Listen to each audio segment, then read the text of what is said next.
오늘 우리는 우리를 향한 하나님의 뜻에 관해서 우리가 말씀을 함께 살펴보겠습니다.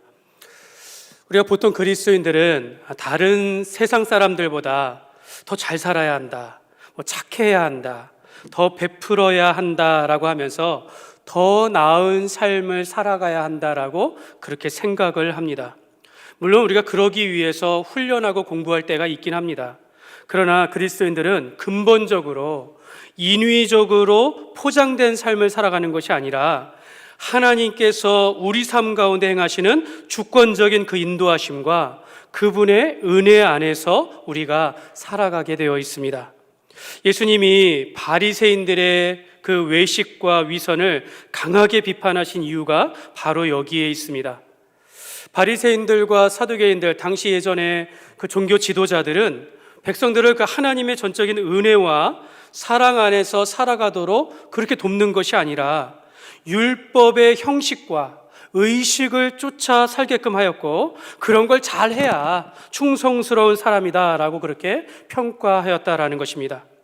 예수님께서 비유로 말씀하실 때 바리새인들이 이렇게 감사한다라는 겁니다. 그들은 따로 서서 기도하며 하나님이여, 나는 다른 사람들 곧 토색과 불의와 간음을 하는 자들과 같지 아니하고 이 세리와도 같지 아니함을 감사하나이다. 이 사람들은 다른 사람과 비교해서 자기가 잘난 것을 감사합니다라고 이야기한다라는 겁니다. 나는 일회에 2번씩 금식하고 또 소득의 11조를 드리나이다. 나는 금식했습니다. 나는 11조 했습니다. 이런 것에 초점을 맞추면서 하나님 앞에 감사한다라는 것입니다. 이들은 남들과 비교하여 자기가 낳은 것을 감사하고 더 드렸다라는 것에 대해서 감사한다라는 것입니다.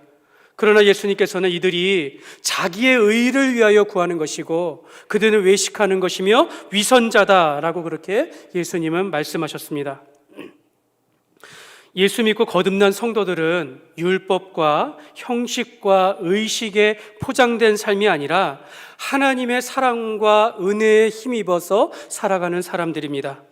우리가 다른 사람과 비교하거나 더 많이 했고 안 했고가 아니라 우리의 감사는 나 같은 죄인을 살리신 그 하나님의 은혜로 감사하는 것이며, 오늘도 하나님을 예비하고 하나님의 은혜 안에서 살아가는 게 아닌 그 하나님을 사모하게 된 것에 대해서 우리가 감사하는 것입니다.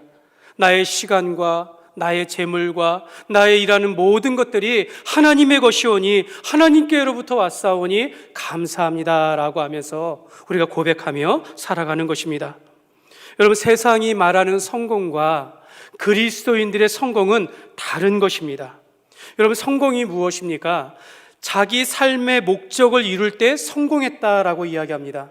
보통 세상 사람들은, 대부분의 사람들은 자기의 행복을 위해서 돈이나 명예나 출세를 위해서 살아가거나 또는 자기의 만족과 자아 실현을 위해서 희생하며 봉사하며 베푸는 삶을 살아갈 때 내가 인생 가운데 성공하였다라고 그렇게 말하겠지만, 여러분, 그리스도인들의 성공이란 하나님을 영화롭게 하는 것입니다. 하나님의 성품을 따라서, 예수님의 성품을 따라서 예수님을 닮아가고 주님의 일에 충성하게 될 때 그 그리스도인들은 성공한 삶을 살아갔다라고 이야기하는 것입니다. 여러분, 우리가 세상 가운데서 하나님의 자녀로서 멋지게 살아가는 것이고 우리가 그리스도의 몸된 교회를 위하여 일하며 충성하게 될 때 여러분, 그 인생 돌아놓고 보면 후회 없는 그의 인생이요 또한 성공의 삶이다라고 평가될 것입니다. 그래서 여러분, 그리스도인들은요, 세상 사람들과 비교하여 더 나은 삶을 살아가는 것이 아니고 세상 사람들과는 다르게 살아가는 겁니다. 세상 사람들과는 다르게 그리스도인답게 살아가는 것입니다. 여러분, 우리가 세상과 다르기 때문에 여러분, 우리가 특별한 존재라는 것입니다. 우리가 세상 가운데 하나님께서 우리를 불러주셔서 하나님의 사람으로 살아가는 것이 우리가 특별한 것이지, 다른 세상 사람들과 비교하거나 내 옆 사람보다 더 나았기 때문에 내가 감사하고 잘난 것이 절대로 아니다라는 것입니다. 그래서 우리는요, 한 사람 한 사람이 모두가 하나님 앞에서는 다 다르다라는 것을 인정하면서 우리가 하나님께서 우리에게 베풀어 주시는 그 사랑과 은혜를 힘입어서 우리가 그 힘으로 살아가는 특별한 존재인 줄 믿습니다. 그래서 저는 우리가 세상과 다르게 주님을 위하여서 살아가되 우리를 향하신, 우리 그리스도인들을 향하신 하나님의 뜻대로, 하나님의 방식대로 살아가시기를 주님의 이름으로 축복합니다. 여러분, 오늘 우리는 너무 우리에게 익숙한 말씀입니다. 항상 기뻐하라, 쉬지 말고 기도하라, 범사에 감사하라. 여러분, 이것을 살펴보기를 원하는데, 여러분, 이 말씀이 우리를 향한 하나님의 뜻이다 라고 그렇게 말씀하고 있습니다. 여러분, 오늘 말씀을 우리 다 같이 한 번 더 읽어보겠습니다. 항상 기뻐하라, 쉬지 말고 기도하라, 범사에 감사하라. 이것이 그리스도 예수 안에서 너희를 향하신 하나님의 뜻이니라. 아멘. 여러분, 이걸 외우시면 벌써 성경의 세 구절을 암송하는 것입니다. 여러분, 그렇게 어렵지 않습니다. 여러분, 우리가 너무 좋지 않습니까? 여러분, 이거 외우시면서 우리가 하나님의 자녀로서의 성공하는 인생, 우리를 향한 하나님의 뜻에 따라서 우리가 기뻐하고 기도하고 감사하는 삶을 살아가라라고 말씀하고 있습니다. 여러분, 놀라운 것은 여러분, 우리에게 너무나도 익숙한 이거, 기뻐하라, 기도하라, 감사하라. 여러분, 이 말씀은요, 우리가 선택이 아니다라는 것입니다. 하나님께서 명령하셨습니다.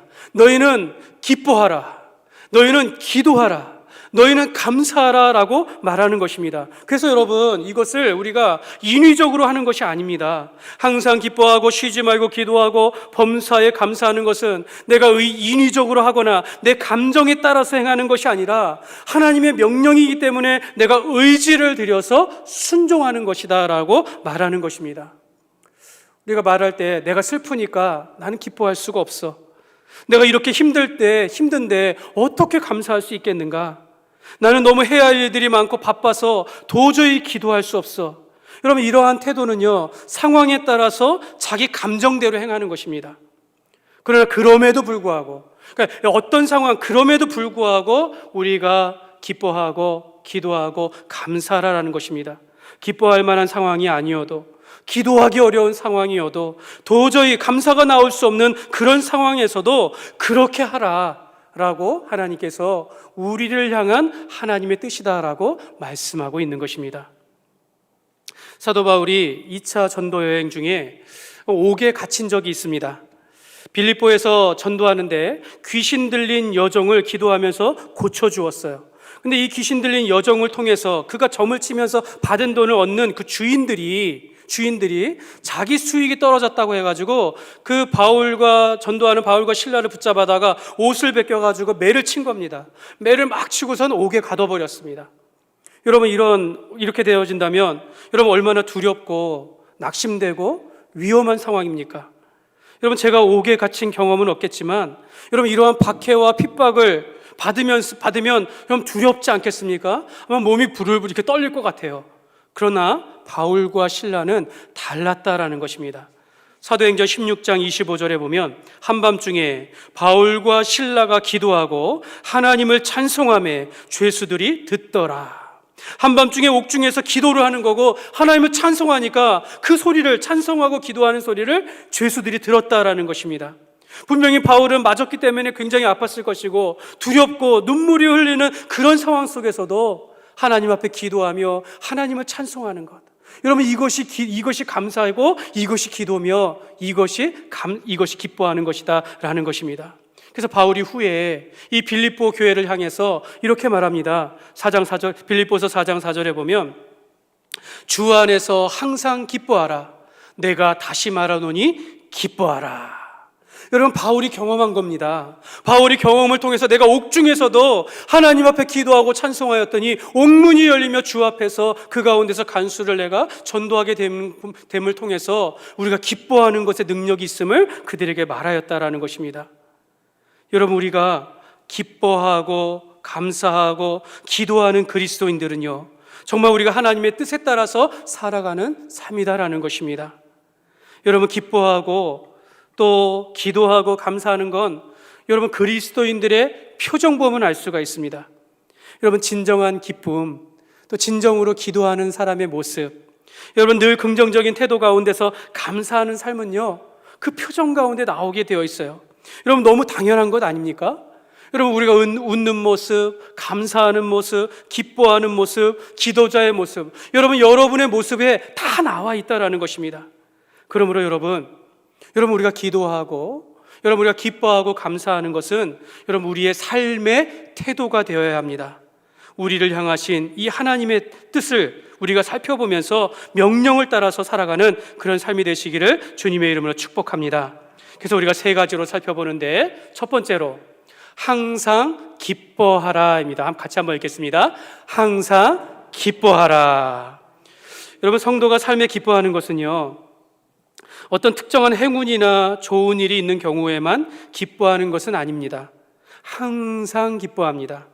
사도 바울은 말씀드린 것처럼 빌립보 교회 성도들에게 너희가 기뻐하라, 다시 말하노니 기뻐하라 라고 말씀하였습니다. 사랑하는 여러분은 어떻습니까? 여러분 주 안에서 진정한 기쁨을 누리고 있습니까?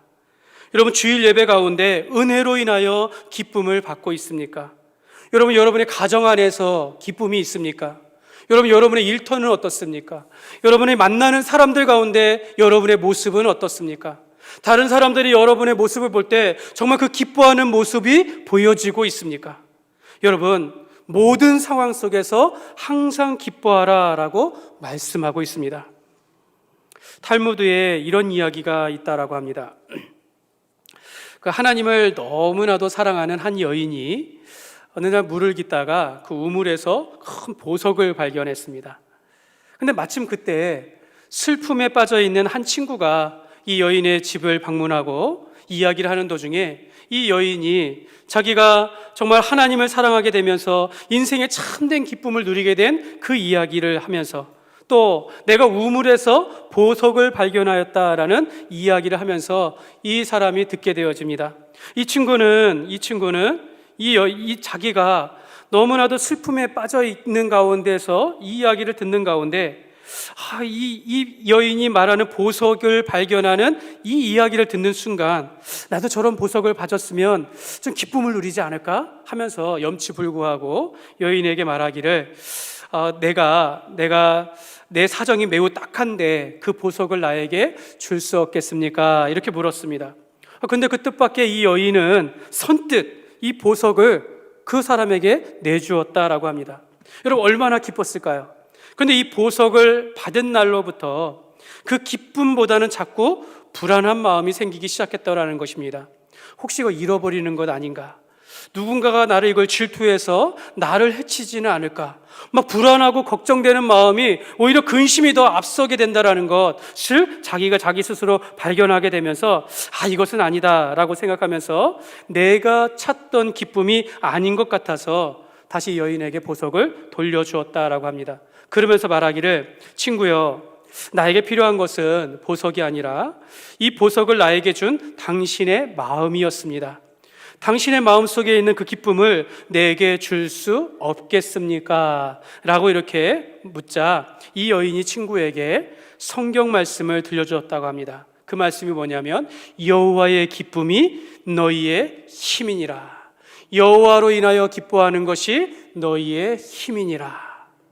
이 여인의 기쁨의 근원은 하나님이었다라는 것입니다.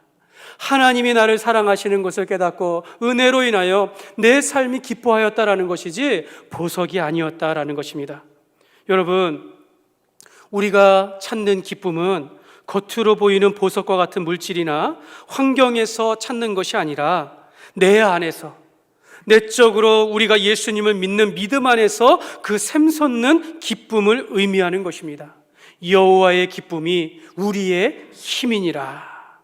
사도 바울도 고린도후서 12장 10절에 이렇게 말했습니다. 여러분 같이 한번 읽겠습니다. 그러므로 내가 그리스도를 위하여 약한 것들과 능욕과 궁핍과 박해와 공고를 기뻐하노니 이는 내가 약한 그때의 강함이라. 여러분, 사도 바울이 기뻐하였던 것은 예수님으로 인하여 내가 기뻐하였다라는 것입니다. 내가 약해도, 내가 능욕을 받아도, 내가 궁핍한 그런 삶 가운데 있다 할지라도 내가 예수님으로 인하여 내가 기뻐하노니, 내가 그렇게 힘들고 약하고 약할 때 오히려 주님께서 함께 하심으로 내가 강하였다라는 것입니다. 내가 충분히 이겨냈다라고 말씀하고 있는 것입니다. 그러므로 여러분 우리가 예수님으로 인하여 예수님과 함께하는 삶이 참된 기쁨이 된다라는 것을 믿으시기 바랍니다.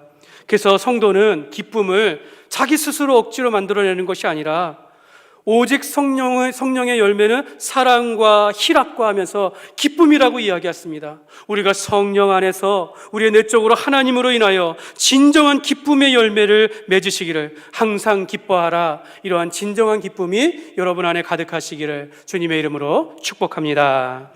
두 번째로 쉬지 말고 기도하라 합니다. 우리 같이 한번 읽겠습니다. 쉬지 말고 기도하라.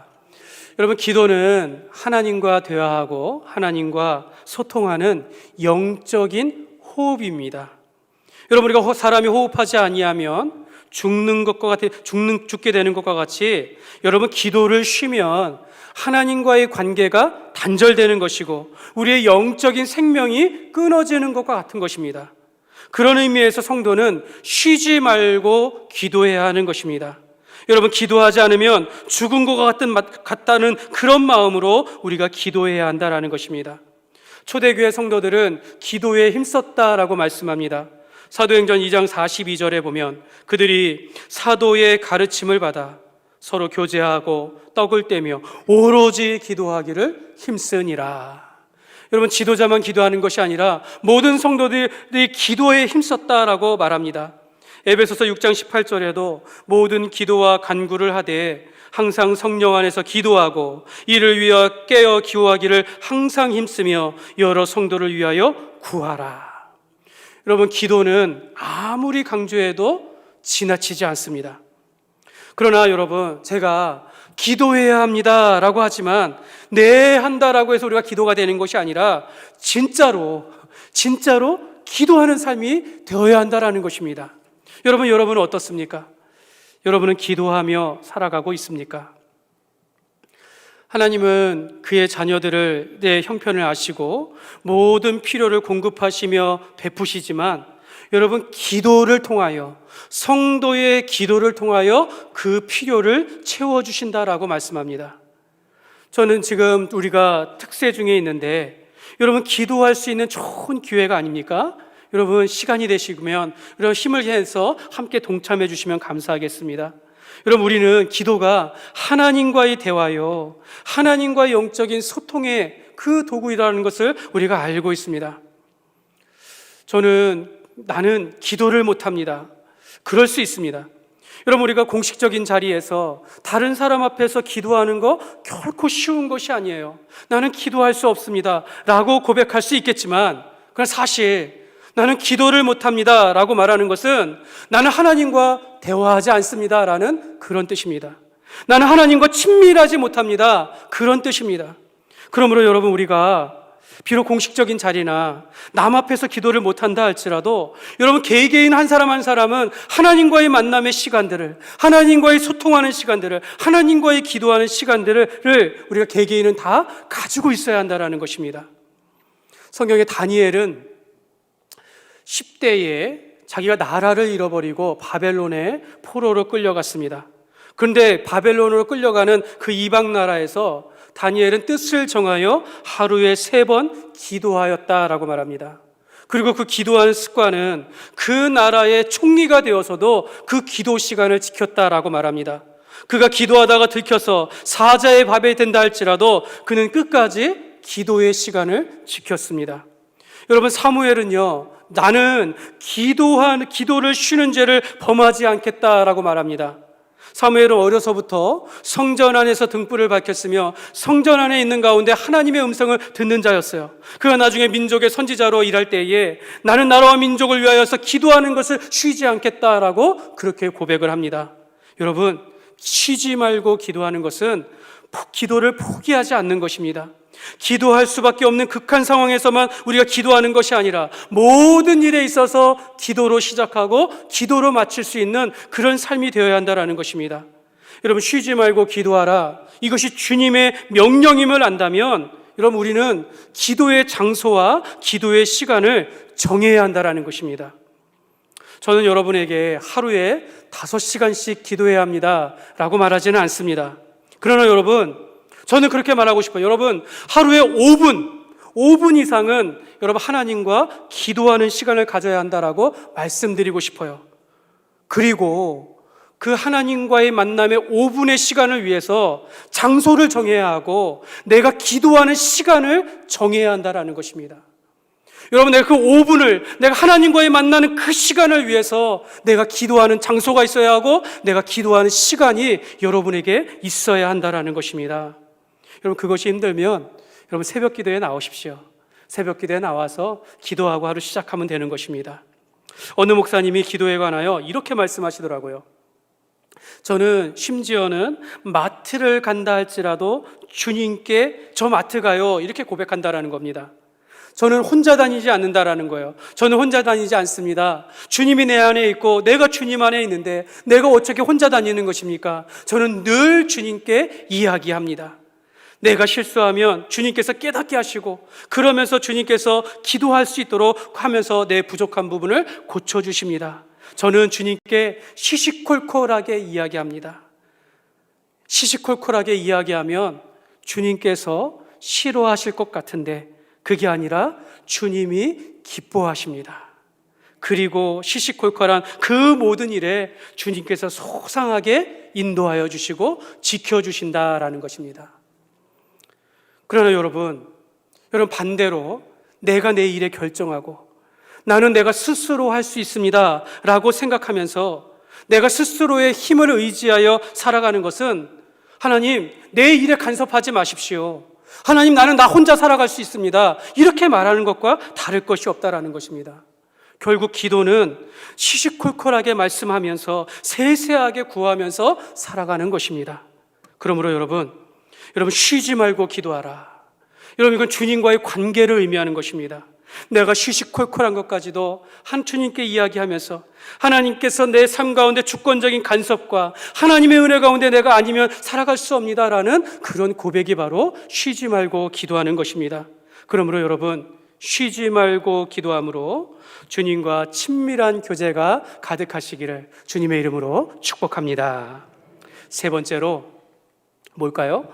범사에 감사하라. 우리 같이 한번 읽겠습니다. 범사에 감사하라. 여러분, 이런 책이 있습니다. 제 책상에 이 책이 있는데요. 수천억의 부를 가져오는 감사의 힘. 여러분, 이런 책이 있습니다. 근데 그 부제목이 이런 말이 있습니다. 감사의 힘으로 부자가 되어라. 사실 제가 이 책을 소개해도 될까 하는 좀 걱정이 좀 있지만 여러분, 이 책의 저자가 많은 성공자와 인터뷰하고 수많은 성공의 책들을 읽으면서 발견한 공통점이 있다고 합니다. 성공적인 삶을 살아가는 사람들은, 일반 사람들은 그 절망하는 그 어려운 상황 속에서도 이 성공적인 삶을 살아갔던 사람들은 감사하는 마음을 잃지 않았다라는 것입니다. 그러니까 성공적인 사람들은, 삶을 살아가는 사람들은 다른 사람들이 절망하는 그런 어려운 상황 속에서도 감사하는 마음을 잃지 않고 살아간다라는 것입니다. 그 저자가 이런 말을 합니다. 항상 기뻐하라, 쉬지 말고 기도하라, 범사에 감사하라는 말은 우리가 수천 번도 더 들었지만 그저 지루하고 뻔한 이야기로 듣는데 내가 연구하면 연구할수록 감사하는 마음이 우리의 성공과 행복에 큰 영향을 미친다라는 것을 발견하게 됩니다 라고 그렇게 말합니다. 그러면서 또한 감사하는 마음은 우리의 몸에도 좋은 영향을 미칩니다. 여러분이 감사해 보십시오. 혈압이 떨어지고 심장박동이 느려지면서 소화작용은 촉진되게 되고 마음은 평온해지고 스트레스가 감소하고 면역력이 높아진다라고 합니다 라는 것입니다. 그래서 감사는 기대 이상의 놀라운 힘을 가지고 있다라고 그 책에서 그렇게 말을 하더라고요. 여러분, 제가 이 시간에는 여러분이 부자가 되기 위해서 감사하십시오 이렇게 이야기하는 것은 아닙니다. 그러나 여러분, 간직해 볼 만한 말이긴 하죠. 그러나 오늘 그것을 강조하지는 않습니다. 그러나 여러분, 이렇게까지 감사를 강조하는 말씀드리는 이유는 하나님께서 우리에게 범사에 감사하라 라고 명령하셨을 때에는 그만한 이유가 있다라는 것입니다. 그 안에 놀라운 축복이 담겨져 있다라는 것을 말씀하고 있다라는 것을 여러분들에게 말씀드리고 싶은 것입니다. 사실 여러분, 우리는 감사할 때의 이유를 찾습니다.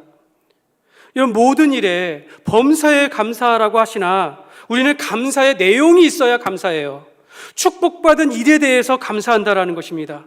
하지만 내가 불행해 보이는 일이 있을 때에도 감사하고, 별로 큰 일이 아닌데도 내가 감사하고, 힘든 일이 있어도 감사해야 한다라고 말씀하고 있는 것입니다.